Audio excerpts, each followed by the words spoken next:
Caucus, très heureux d'être au Parlement aujourd'hui. Malgré la prorogation, on a tenu un caucus, on est au travail, toute l'équipe, on a des membres qui sont en tournée, donc vraiment, nous sommes au travail et très, très hâte de reprendre les travaux la semaine prochaine. Si je suis devant vous aujourd'hui, c'est pour vous informer qu'on a transmis une lettre au gouvernement, une lettre dans laquelle on les informe qu'on ne pourra pas appuyer la candidature qu'ils ont soumise pour le poste de vérificateur général du Québec. Et ici, je veux insister sur le fait que ce n'est pas... il n'y a aucun problème avec la personne elle-même. Je ne remets aucunement en doute, nous ne remettons aucunement en doute ses compétences professionnelles, sa probité, son honnêteté, sa compétence. Le problème réside dans le fait que cette personne, dont le nom a été soumis par le bureau du premier ministre, est actuellement sous-ministre adjoint au ministère des Transports, et ça fait 7 ans qu'il est là, et auparavant, il était aux affaires municipales. Alors, on a devant nous une personne qui passerait directement et immédiatement d'un poste de haut fonctionnaire, sous-ministre adjoint d'un ministère, au poste clé de vérificateur général du Québec. Et c'est là qu'on a un problème. Et ce n'est pas, que ce soit au transport ou dans un autre ministère, une personne ne devrait pas accéder immédiatement comme ça au poste de vérificateur général. C'est un poste clé, un chien de garde fondamental. Et rappelons-nous que c'est une personne centrale dans l'exercice qu'ont les parlementaires, le devoir qu'ont les parlementaires d'exercer un contrôle sur l'activité gouvernementale. Comment sont gérés et utilisés les fonds publics et les biens publics? C'est notre devoir de s'assurer qu'on a une personne nommée idéalement, unanimement, pour mener ce devoir-là.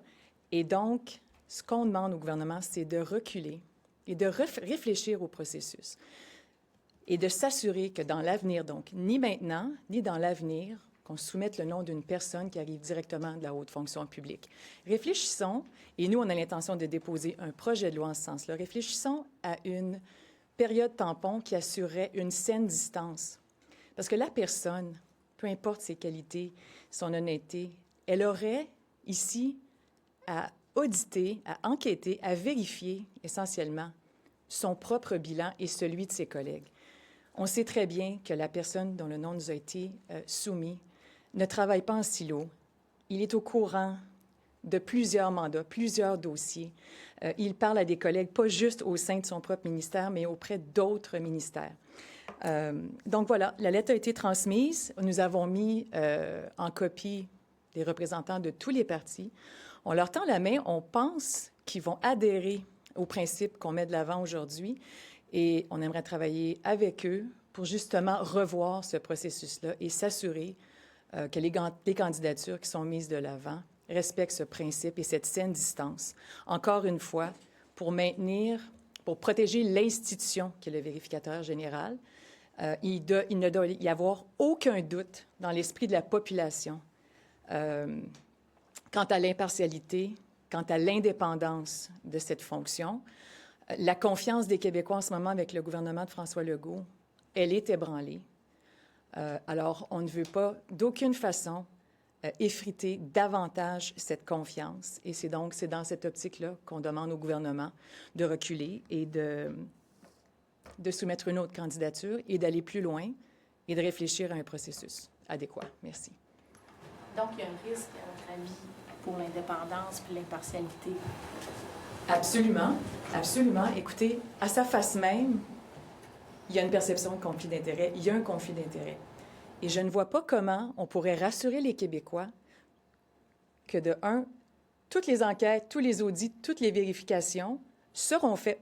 Le vérificateur général a une grande discrétion dans la détermination des enquêtes, audits, vérifications. Le ministère des Transports ne peut pas être à l'abri de ça, dans un premier temps. Et même si on disait, mais la personne, on a juste à l'écarter du processus.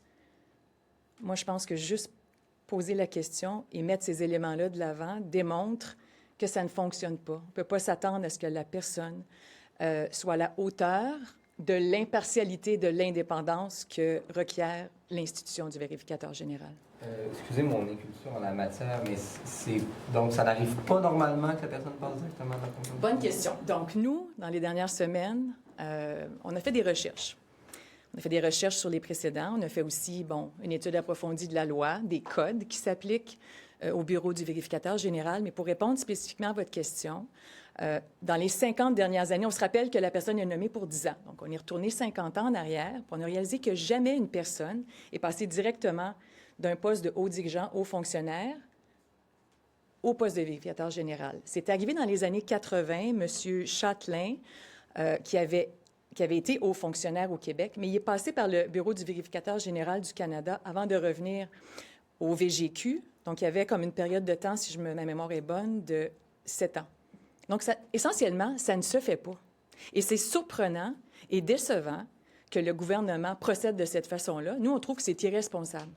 Vous êtes transport ou autre, ça pose problème, mais quand même, est-ce que ça joue dans votre réaction face à cette personne-là qui était quand même au transport? Là? Je dirais que peu importe le ministère, on ne peut pas permettre qu'une personne passe directement de cette fonction-là à la fonction de vérificateur général. C'est encore plus inquiétant? Bien, le ministère des Transports, on va le prendre en exemple, mais notre présence aujourd'hui, elle est plus large, c'est de dire ministère des Transports ou tout autre ministère, assurons-nous qu'il y a une saine distance, qu'il y a une période tampon qui soit imposée. Mais rappelons-nous que le ministère des Transports est un gros donneur d'ouvrage. Il y a énormément de fonds publics, évidemment, qui émanent de ce ministère-là. Et en ce moment, je réitère que la confiance de la population, elle est en quelque sorte effritée. Et c'est de notre devoir collectif, les parlementaires, de s'assurer de protéger ces institutions-là, de protéger la confiance et de s'assurer qu'il n'y ait aucun doute dans l'esprit de la population quant au mandat qui sera mis de l'avant, quant au mandat du vérificateur général. Pensons-y, il fait des enquêtes, tire des constats, on l'a vu là, avec les derniers rapports, on sait comment ça fonctionne. Constats, recommandations, il y a des suivis qui sont faits par une personne qui était là, par une personne qui va finalement enquêter sur soi-même et ses collègues. Ça ne fonctionne pas.